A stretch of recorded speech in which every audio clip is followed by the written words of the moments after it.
listening to PetLifeRadio.com.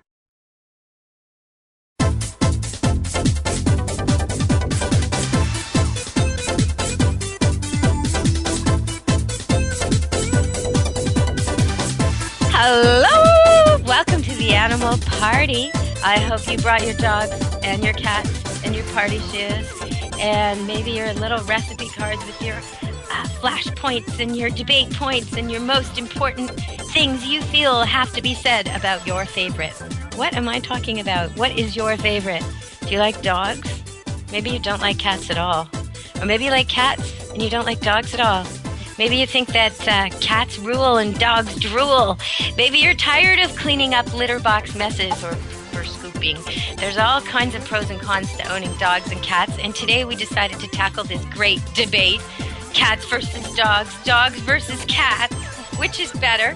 We're going to talk about history, bonds, body, training, intelligence, personality, sociability, usefulness, beauty, athleticism, and maybe the cleaning and the care and the time, too. Yeah, well, that's giving the cats an edge, isn't it? Well, we'll see, because we've got two experts on today. We've got Dr. Professor Stanley Coren, author of Born to Bark and many others, including The Intelligence of Dogs, which I absolutely love. And then we've got Darlene Arden on the cat couch. She'll be arguing on behalf of the felines in our lives, and her newest book, is The Complete Cat's Meow. She's also the author of Small Dogs, Big Hearts, which I love. And so I'm bringing you the best from the dog world, the best from the cat world to debate this issue today. So welcome to the show, Dr. Coren and Darlene. Welcome to the show. Woof, woof. We'll see. He's going to start by barking. That's just typical, isn't it? The dog barges in and the cat holds back. Well, let's find out, Darlene. Maybe we'll let you go first. Why do you think cats are so much better than dogs? For the purposes of this debate, because I do know you love dogs too. No, I love dogs equally. I'm multicultural. I like anything with a leg on each of four corners, as Betty White says. So it's not so much different. I think the problem is that most people have believed all of these old wives' tales about cats, and until they live with one and really put the time into learning about them, they're going to believe these old wives' tales. And I want to know who these old wives are. They talk about, most people think cats are independent. Well, they're solo hunters, but they're not solitary creatures. Right. If you have a cat, you notice that the cat is up on your lap when you're trying to read, or on your computer table, or on top of your book. Well, the cat's not trying to drive you crazy. The cat's trying to solicit attention. Mm-hmm. If the dog were up near you, you'd understand that, but most people don't project what the cat is feeling. They don't observe enough. And cats don't really want to be alone. Cats can be trained. Cats can do wonderful things. They have, I'm an advocate of going to a shelter to get a cat, but certainly if you want a pedigreed cat, there are plenty of those in rescue, and there are responsible breeders. And every pedigreed cat has its own characteristics, just the way purebred dogs do. So okay, well, you're giving us a really good overview of the general stuff about cats, and I'm thinking things like if a cat falls out of a 2-story building, it usually rights itself and is fine, whereas a dog goes splat. And I'm thinking things like that. Well, it reaches the point where the dog... Why are you throwing it out of the 2-story building? Yes, exactly. And the cat will go splat and will have broken bones and will be dead. They do have a righting mechanism, but they can't go from a huge building. That is true, and there was one terrible one that happened during the Olympics where somebody got in and robbed a place, and they took the cat who was trying to protect the apartment and threw it out the window, and it actually did break legs and hips and all kinds of horrible things. So it is a bit of a myth, but I am contrasting the gracefulness and the ability, the athleticism perhaps, of the cat to the dog, which I think is in your favor on this one. But we've given it given people a little bit of an idea why cats might be better. Let's let the professor tell us why he thinks dogs are better. Okay, and I will talk quietly so that I won't offend my wife's cat, who I happen to like, but I will never admit that. The truth of the matter is that dogs were bred specifically to be human companions, and they do that very, very well. Cats, on the whole, tend to be all of one general flavor. They tend, there are differences. There's the Maine Coon cat who really thinks he's a dog. But, the vast majority of cats are all cut out of one cloth. And either your personality and your lifestyle fits that particular cut of cloth, or the cat just doesn't work out for you. For dogs, you can find a dog breed which fits just about any mood, any personality that you like. We go all the way from Dobermans to kissy-faced golden retrievers to a little Cavalier King Charles Spaniels who think that they are cats, and that sort of thing. So, you have a large selection of different personalities and different types. And furthermore, dogs can serve a function. If you're a hunter, if you need your place guarded, if your kids keep going astray and you need somebody to find them, dogs, in fact, will serve those kinds of purposes as well as the formal purposes, like seeing eye dogs and hearing assistance dogs and handicapped assistance dogs and that sort of thing. And the final thing is that when it comes to the overall intelligence of the beasts, the research is really quite clear. Dogs, on the whole, are about equivalent to a human 2-year-old, and the super dogs, the ones in the top 20%, are equivalent to about a 2.5-year-old. And cats are equivalent to a human 18-month-old, and the super cats, which are the ones in the top 20% of intelligence, are equivalent to about a human 2-year-old. And that's in terms of sort of their language learning ability and that sort of thing. Finally, if you tell a dog to do something, for the most part, the dog gets the idea that maybe he's supposed to do something. If you tell a cat to do something, he has a wonderful way of turning around and showing you his tail end. Okay.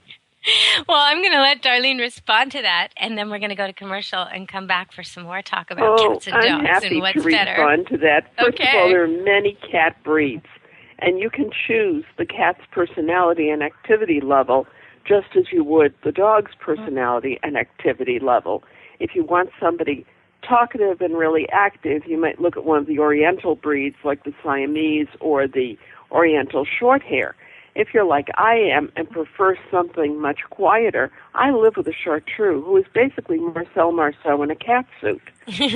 Activity level, the Abyssinian. There's a reason these cats do extremely well in cat agility. And I love those. Those ones are hoop jumpers. I could teach them to go through a hoop in about a minute, any place I meet them. Exactly, and they love that sort of thing. But each breed of cat has its own characteristics, just as each breed of dog does, that will best match up with the owner. As far as guarding is concerned, the exact cat that I don't want to own is the one who's going to be the great guard cat, because if somebody comes at you from the top of the refrigerator because you're a stranger and lands on top of you, it's going to be enough of a blood-curdling scream to warn the owner to get either the police or the gun, whatever. And especially if you have a bald head like I do. Oh, well, there's a bonus right there. Now, be nice. Remember the movie The Pink Panther where the guy would come jumping out at him? It's kind of like that. Yeah. But they train extremely easily. I use operant conditioning, and I've had so much fun with that. The cat training is not an oxymoron. It's, as you said, wow. Deb, that's our next topic. Okay, Darlene, we're going to go to commercial, and we'll come back, and we'll talk about training, because Dr. Coren's convinced that the studies show, and I'm sure they do, that cats are not as bright as dogs. Now, I always question studies humans devise to show the smartness of other beings in relation usually to humans, and usually measured by things humans do well. But okay, we'll talk about that. We'll see if the tests really do measure their intelligence. But even if it's true that they're a little bit slower, I don't see it. At escaping, definitely not. It depends what kind of intelligence. At hunting and tracking, no, they're not less intelligent there. At some things, perhaps, and maybe we'll find that out. But then I want to talk about trainability, because Darlene's saying you can train a cat, and I know people listening are probably imagining a seeing eye cat and shaking their heads. So we'll be back from commercial. Stay tuned to Animal Party.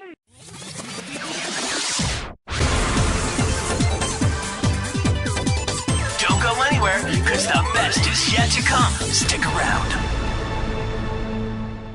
Buster, you're telling me my dog food products can't go on your shelves? That's right. Didn't pass one of my Petco certified nutrition checklists. Sorry, Wayne. Who made these checklists? Geniuses. Very smart guys. Well, it's good enough for most grocery stores. Do you see cheese puffs on my shelves? Mayonnaise? Soda pop? No. That's because I ain't running no grocery store, Wayne. Your pets will get better nutrition. I guarantee it. Petco, where healthy pets go.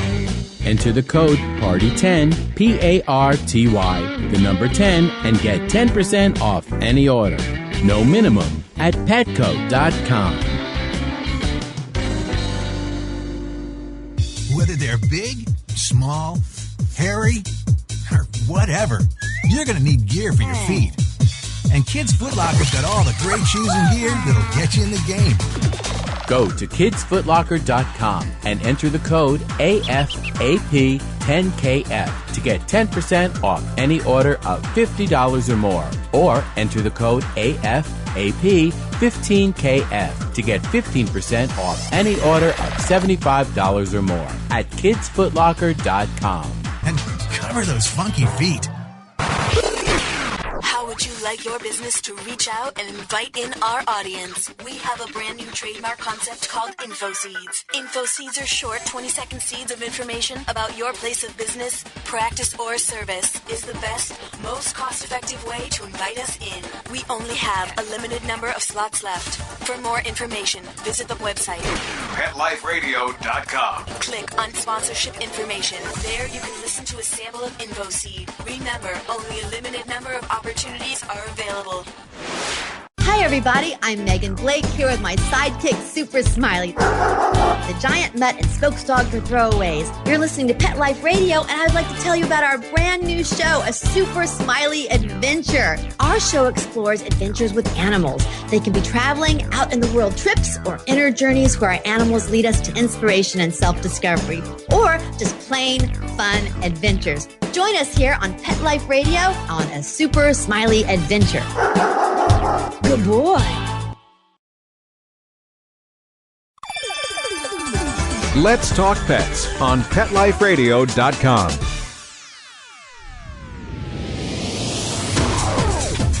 You're inside the VIP room with the hottest party in town. Back to the party. Let's go. Hello! We're back at the party with Dr. Stan Coren and Darlene Arden, and they're both authors of great books, one on dogs, one on cats. Dr. Coren's book is Born to Bark, and Darlene's book, latest book, is The Complete Cat's Meow. So you can kind of tell by that which side they're representing today. Now, Dr. Coren's always happy to represent the dogs. He's not really happy to represent the cats. Darlene can go either way. She's bipedal like me, but today she's representing the cats, and we're talking about intelligence. And Dr. Coren did hit a few zingers there about how dumb cats are, 18-month-old versus the 2 to 2.5-year-old dog range that compares to a human baby. So, okay, can we have the real truth there, Dr. Coren? Is it really true that even though our eyes show us that a cat can escape a place probably better than most dogs when it needs to, and a cat can hunt better than most dogs, how can you say it's not as smart? Well, I mean, when we're talking about dog intelligence, and presumably this is about cat intelligence as well, there are three types of intelligence which we tend to talk about. One is instinctive intelligence, which is what the animal was bred to do. So, retrievers are bred to retrieve, and herding dogs are bred to herd, and cats, in many instances, have been bred to be good varminters and mousers and that sort of thing. The next form of intelligence is adaptive intelligence, which is what the animal can learn for itself. And there, you have lots of variations within a breed and within an individual. And finally, we have working and obedience intelligence, and that's really the equivalent of sort of school learning. And when we tend to talk about just, how smart our kids are and that sort of thing, we tend to be talking about school learning, how well do they do in the You know what, though? I find that strange. I find that strange even about children, because I like to, sometimes I'm looking at the playground and I see the one kid who's last always or lingering, and I think, if a bear showed up right now, he'd be the one. Like there is something to adaptable, this ability, and I think in children too, it's underestimated and not looked at. You know, my daughter's ability to manipulate socially is definitely a skill that would do her well in any community or tribe, and that's the kind of thing that they just don't measure. Well, that's the reason why we break things up into 3 different types of intelligence, and this working and obedience intelligence is nice for a number of reasons. First of all, we can measure it. And second of all, it's the kind of intelligence which we can, in fact, make comparisons across species and also comparisons to human beings on. And that allows us to, rank order the various breeds of dogs.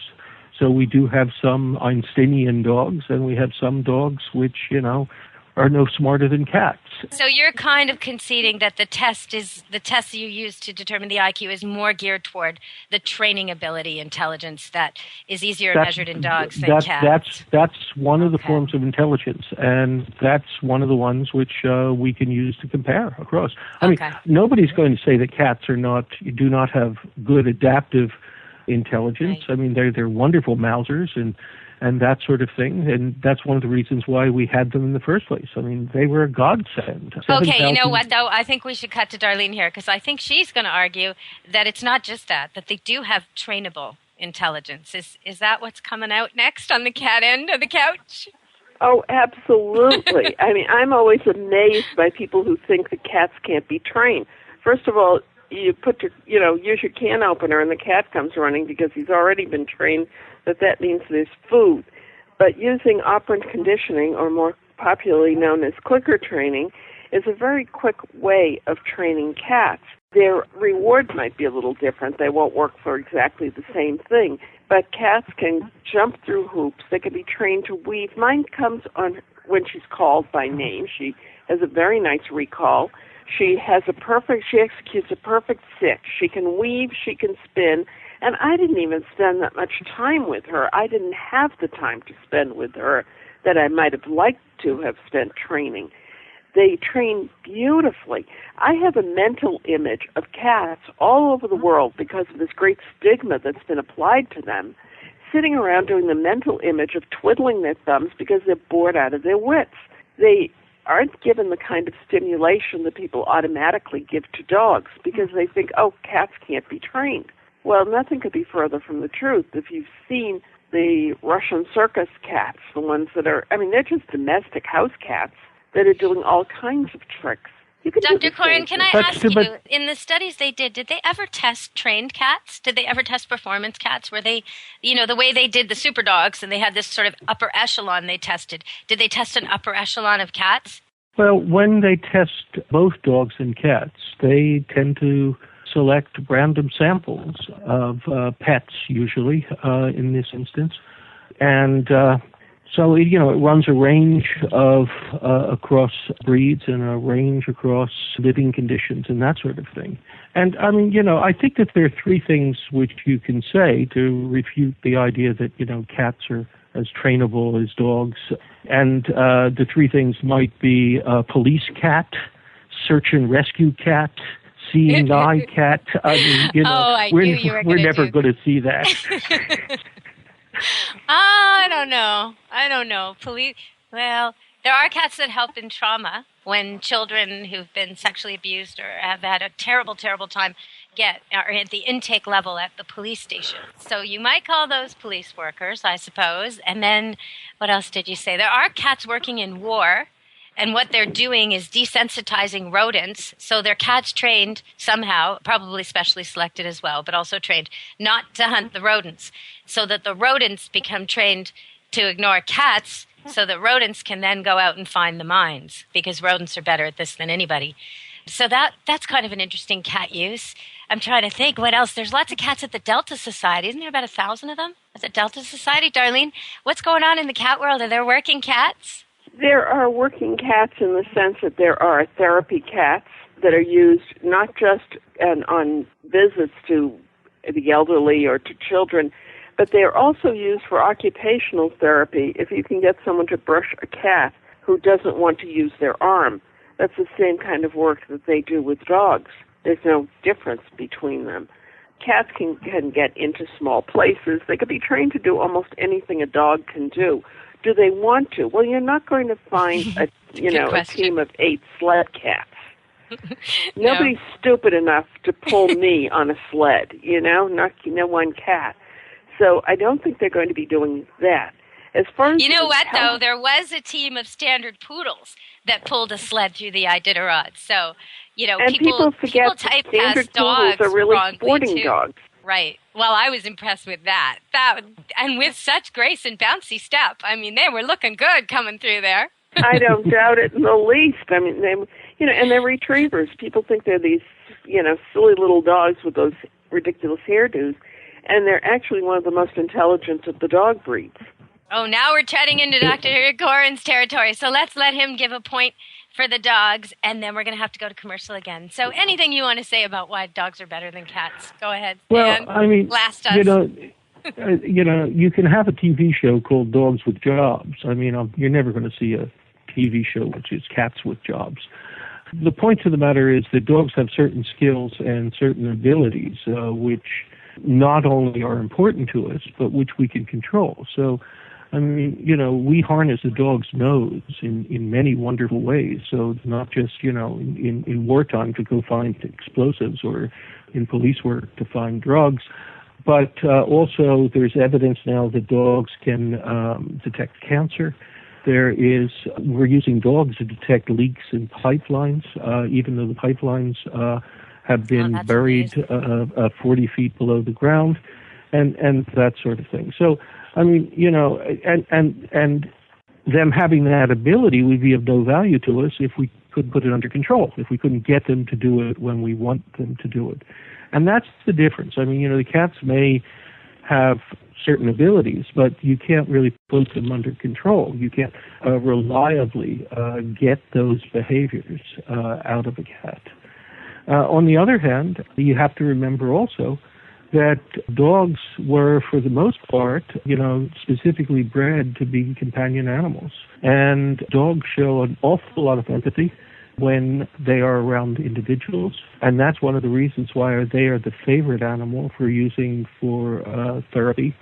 And in fact, right now, the U.S. Congress has allocated a huge amount of money for a research project which may end up resulting in veterans who have post-traumatic stress syndrome being given a dog for sort of therapeutic and adjustive purposes.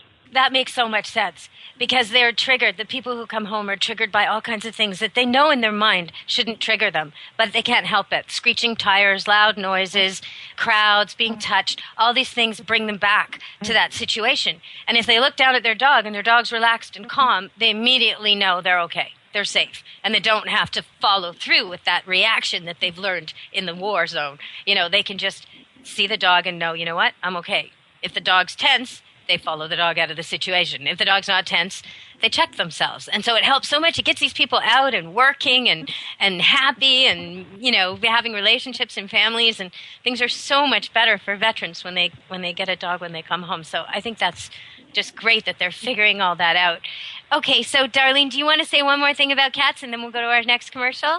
Absolutely. I think cats can do many of the same things that dogs can do. They do differently. There are therapy cats that will sit on your lap while the plane takes off. And I know of a story of one woman who was forced to put the cat back in the carrier, and the next thing she knew, she was looking at the ceiling of a hospital, and she was on a gurney being wheeled through.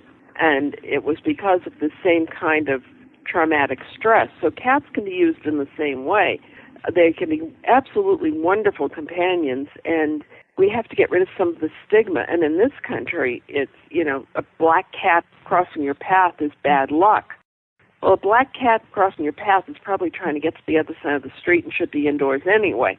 Well, in Japan and in England, it's good luck if a black cat That's exactly right. And it's wonderful. Listen to that. Dr. Coren, as much as you love dogs, your dogs are disturbing your radio show. And Darlene, her cats are not disturbing the show, I must say. No, my dogs were just announcing that my wife has arrived back at the house. Oh, They that's are my wonderful. biological doorbell. Yeah, I don't even have a doorbell on my house because it used to make the dogs go so crazy. I just took it off. So, because I don't really need one. By the time someone comes through the gate, they've already been announced. I don't need a doorbell. And the other thing is that if it was not my wife, they serve as a biological burglar alarm. Absolutely. And you know the difference in the barks.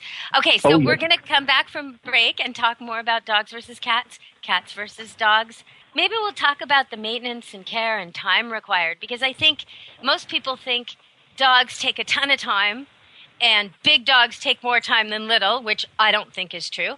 And then lots of people think cats take no time at all, which again, not true. So let's come back from break and talk about that at the Animal Party with Dr. Stan Coren and Darlene Arden, my guests. And I'm your host, Deborah Wolfe. Come back to this party. Don't leave this party before it's over, because the best is yet to come. Only losers leave the party early anyway. Party on. Back in a few. Love your pets but wish their medications were a lot less expensive? They are at 1-800-PET-MEDS. You'll not only save on flea and heartworm medications, but on prescriptions for arthritis, incontinence, thyroid, and more. And you get fast service, free shipping, and a 100% satisfaction guarantee. Plus, our licensed pharmacists ensure accuracy, monitor drug interaction, and more. See why over 5 million people have trusted their pets' health to 1-800-PET-MEDS, America's largest pet pharmacy. Call now or order online. Go to petmeds.com/party, PARTY, to get 10% off any order and free shipping on orders of $39 or more. I play tennis because I love to. But inside, I want to win. Take away the court, the net. I might not be a player, but I'll always be a competitor. Lady Foot Locker understands that. Lady Foot Locker, the first to carry Adidas off-court shoes and the gear that goes with them. If you play your best, there's no regret. Lady Foot Locker, one place, every woman. Go to ladyfootlocker.com and enter the code AFAP10LF to get 10% off any order of $50 or more, or enter the code AFAP15LF to get 15% off any order of $75 or more at ladyfootlocker.com. FTD's network of over 40,000 florists around the world have been creating beautiful handcrafted arrangements for 100 years. Each arrangement is delivered the same day and backed by FTD's 7-day satisfaction guarantee. For a century, people have trusted their most important occasions to the flower experts at FTD.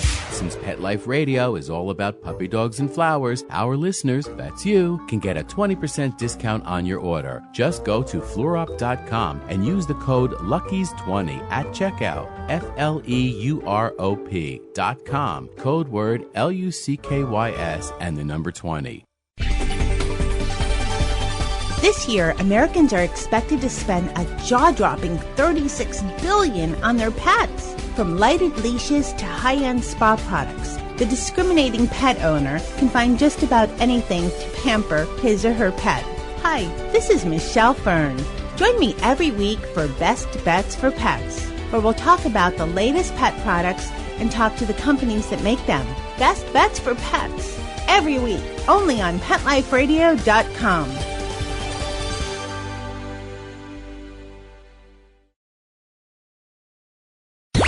Let's talk pets. Let's talk pets On Pet Life Radio. Pet Life Radio. PetLifeRadio.com.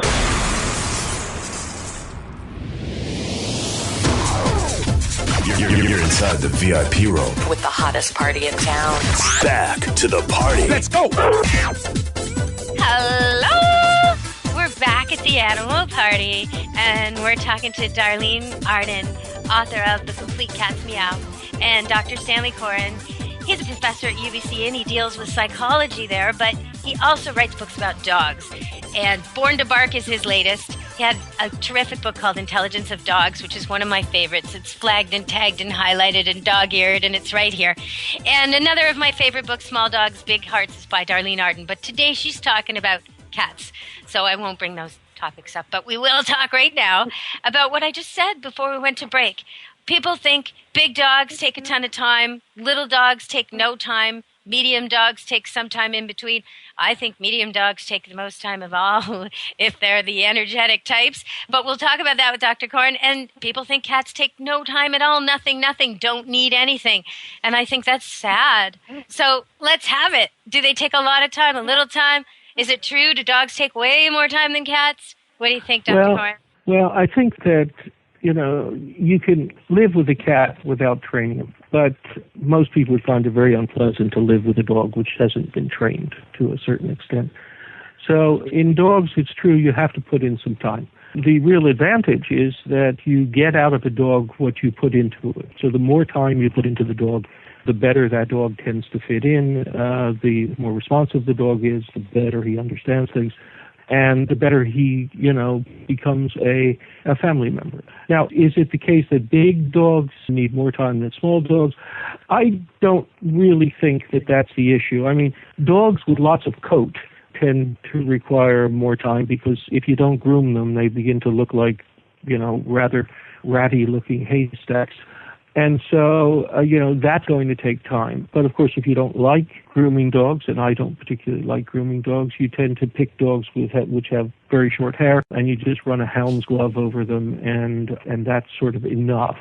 Dr. Coren, I was actually thinking of the exercise. I was thinking how so many people think they'll get themselves a Border Collie cross, a medium-sized sort of herding-sized dog at the pound, or they'll get a purebred, maybe a Kelpie or a Border Collie or a Blue Heeler, or even they'll go to get a Weimaraner and they'll want the smallest in the litter. And I always try to caution them, sometimes smaller is not less. Medium dogs need a lot of exercise. What do you say about that? Yeah, the need for exercise really has to do with the breeds. I mean, most of the sorting breeds tend to require a lot of exercise. And this goes for the vast majority of the herding dogs too. I mean, a Border Collie has to be worked every day. Otherwise, he's going to become neurotic, and he's smart enough to make you neurotic too. So, you do have to work them, and you do have to exercise them. Now, the smaller dogs, tends to include a number of the companion dogs, and they tend. There tend to be a lot of those breeds which really don't require a lot of exercise. So, a Pekingese is not going to require a lot of exercise, and a Bulldog is not going to require a lot of exercise. On the other hand, terriers are a lot of work, and there's a lot of activity. But all of this simply goes to the fact that, when you're picking a dog, you really do have to pay attention to what the dog's breed is, because that's going to be very predictive of what you're going to be dealing with for the rest of your life. In cats, there are some cats who are noted for sort of sounding off. I mean, we had a Siamese, and that cat was, voiced as much as any dog. But it turns out to be the case that if you have a terrier, regardless of what type of terrier, it's going to make noise. It's going to bark. Terriers are born to bark. Okay, so nice segue to your title. So before we go to Darlene and ask her to respond to that, I just want to point out something you taught me recently, and I think it was on air. I found anecdotally, just from meeting so many dogs at Camp Good Dog and training dogs over the years and looking at rescue and adoption, I found, and you confirmed for me that the science is behind this, but I've discovered that what you see mostly is what you get. Because I want people to be able to use what we're saying today, and you keep talking about purebreds, and I want them to understand that if they see a dog that looks like it's mostly lab, and they turn over its paw and it has webbing on the bottom, and it has a really soft, loose, gummy mouth, and it has floppy ears, it really looks like a lab. You can tell there's something else in there, but it's 90% lab. It's going to act like a lab. It's going to be like a lab. And so I'd like you to share that with people so they know just how to read a mutt, Yeah, a lot of people say to me, well, you're always writing about purebred dogs, and, and half of all the dogs are mixed breed.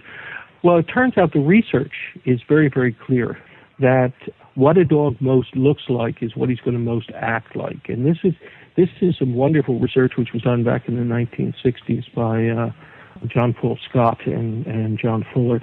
And what they would do is they would cross something like, a Cocker Spaniel and a Sheltie. And, if it looked like a Sheltie, then it acted like a Sheltie. And if it looked like a Cocker Spaniel, it acted like a Cocker Spaniel. And now, of course, it was not a perfect predictor because, obviously you have some of the characteristics of both parents in it. But the way the genes sort out I mean, sometimes God is good to needy researchers, and this is one of the cases where he really had a simple solution. So if, God forbid, you had a cross between a beagle and a poodle, if it looks like a poodle, it's probably going to be a bright dog and have retrieving characteristics and that sort of thing. And if it looks like a beagle, it's going to have a bit of a voice, and it's going to be very houndy. A bit of a voice. Oh, woo, woo, woo, woo, woo, woo. That's a bit of a voice to you. That's a beagle lover. You're a beagle lover. Okay, well, let's let Darlene respond to all that. Thank you for filling us in on the mutts, because I love mutts, and I want people not to shy away from them thinking it's an unknown package. It's a very known package, especially if you're going to a rescue shelter or a foster place where someone's been living with this dog and has a diary of all the things he likes and doesn't like and what he likes to do. I mean, this is a dog who's known. Same for one who's being abandoned because the people are getting divorced or going on sabbatical, or, you know, the notes at the vet. You can find out all about that dog. You can have it even for a day or two and check it out. You could take it for a walk, but you don't get that with a puppy. So older dogs are great matches for most people, especially older people and people with little kids. You want a dog that's already gone through the pee-pee and the poo-poo stage, so you're human toddlers and crawling through that, and already learned not to bite and nip, and already likes kids, and you can meet it and really get to know it. But knowing that what you see is what you get with breed helps a lot. Okay, so let's go with Darlene now. Darlene, can you respond to all that? Have you got a response on the cat side of town? Oh, absolutely. You know I've got a response on the cat side of that. Cats can be every bit as intelligent, if not more so. They can be trained. They can do anything, almost anything the dog is going to be able to do. Now, when you're talking about intelligence, are you talking about trainability, or are you talking about somebody who's so intelligent that you have to be a couple of steps ahead of them in order to make it interesting, because they will get bored very easily? I've already done that. Now what else do you want me to do? Show me something else.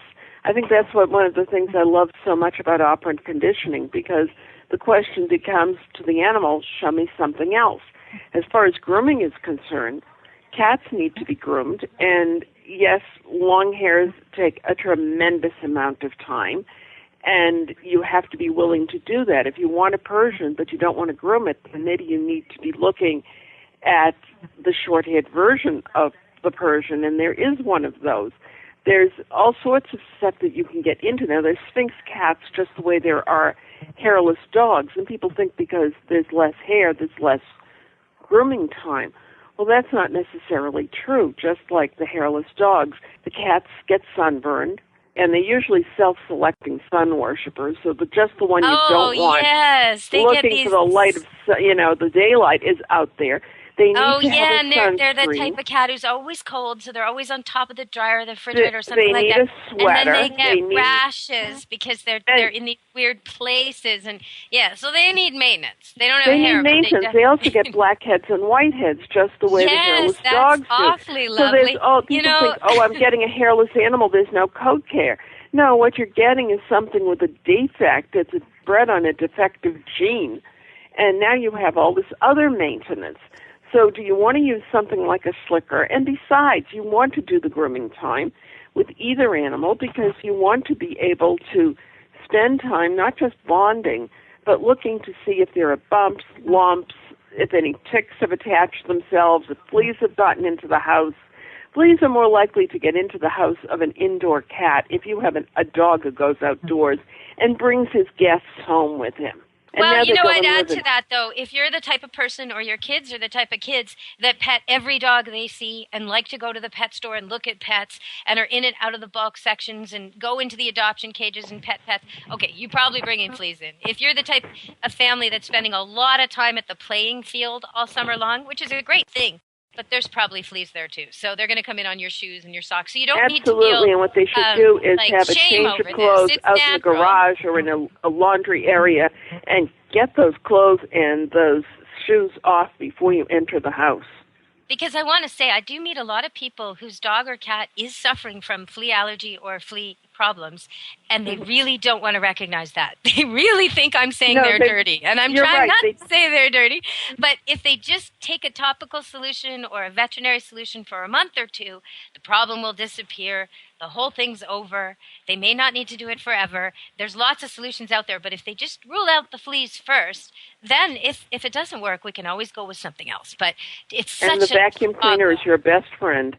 And in fact, you can even get an attachment on your vacuum cleaner, which allows you to vacuum your pet as you brush them. That's true. Yeah, that's a trick. You have but to. I have a mental image of chihuahuas being sucked up into the vacuum cleaner. Kind of like those flexi leads, where the dog looks like a yo-yo. Yeah. Oh, no. With the bug eyes. And that dog would be very alarmed.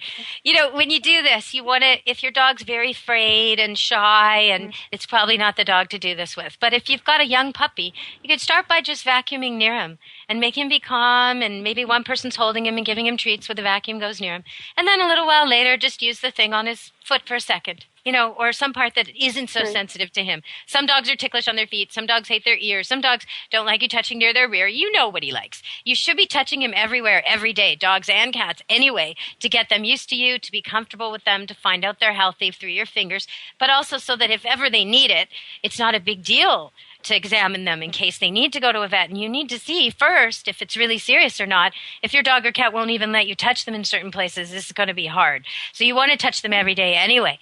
Absolutely. But the vacuum, you want to find out if there are lumps or bumps and if there's anything they need to see the vet about. And it's a great time for that. It's a great bonding time, whether it's cat or dog. And if you're trying to get them used to this vacuum idea, do it really slowly, do just a little bit, and then stop, give treats, and stop. Really stop. Do it another day. Make sure your dog or cat doesn't run away or freak out as the end of it. Make sure the end's really happy and positive, and then you'll be able to vacuum your dogs like Dr. Coren. I'd like to see that on YouTube. I'd like to see you vacuuming your dogs. I think that would be a real good video. There are already videos of dogs being vacuumed on YouTube. And but it's not you. But they look a lot prettier than I do. I mean, the dogs always look pretty. I mean, on radio, I look gorgeous. On radio, I look like young Antonio Banderas. Do you? Is that the deal? Is that who I'm talking to? This is how radio works. I'm extremely young, thin, gorgeous, sexy. I mean, wow! I can tell. Yeah, see? I'm like I one can of tell those, that Banderas look too. I'm like one of those aliens on Star Trek that whatever the person looking at me wants to see, that's what they see. How's that? Woohoo! Wow. That works. I mean, I love to imagine radio, what people are thinking. That is radio. Whatever they want to see, they see. Absolutely.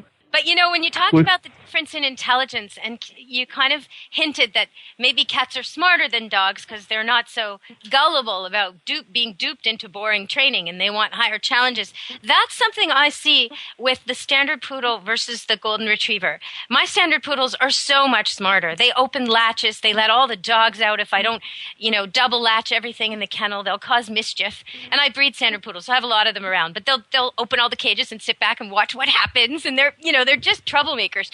But they love to learn new tricks. In fact, they'll watch another dog getting attention, learning a new trick, and then they'll go over and do the trick without me even asking. Love the newness. But they're not like my golden retriever, who just is so willing to please me, almost sitting on my feet, waiting for me to do the next thing. So easy to train. Although, teaching her to jump through a hoop might take longer than the standard poodle because it's tricky and it's new. So it's interesting how that works. Can you comment on that a bit, Stan?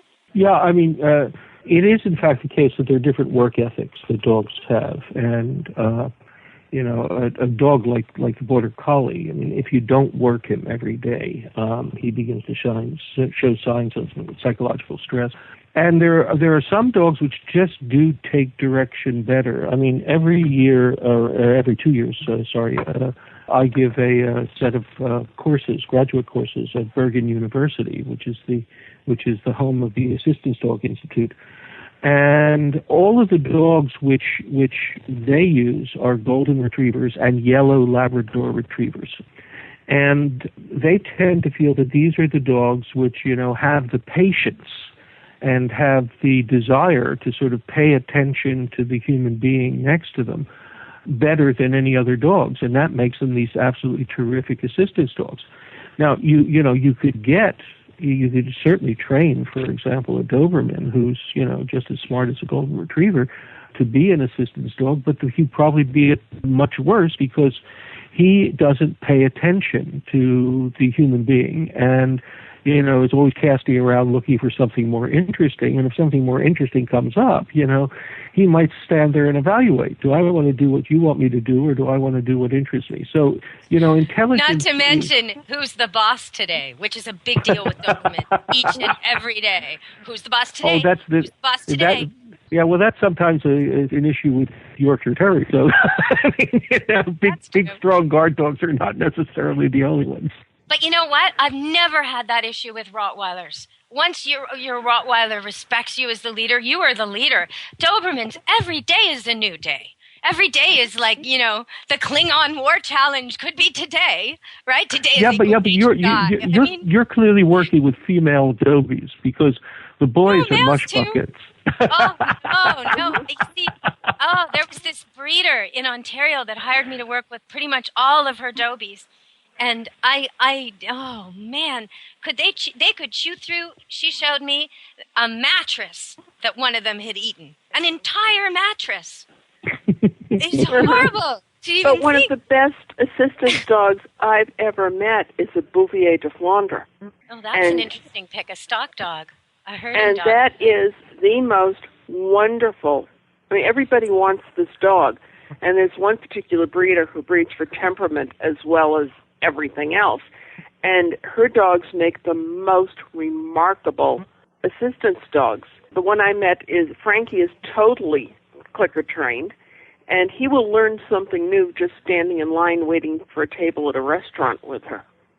Well, you see, now that's Blue Heeler. My Blue Heeler, my Border Collies, when I used to take them on the road with me, and some of them are just customers to do shows, we'd be bored because, you can't leave them. You're in a hot place in summer. You need air conditioning. So I'd be staying in hotels and getting fast food and being bored out of my mind night after night. So I would train them. I'd train them a new trick every night, different dog.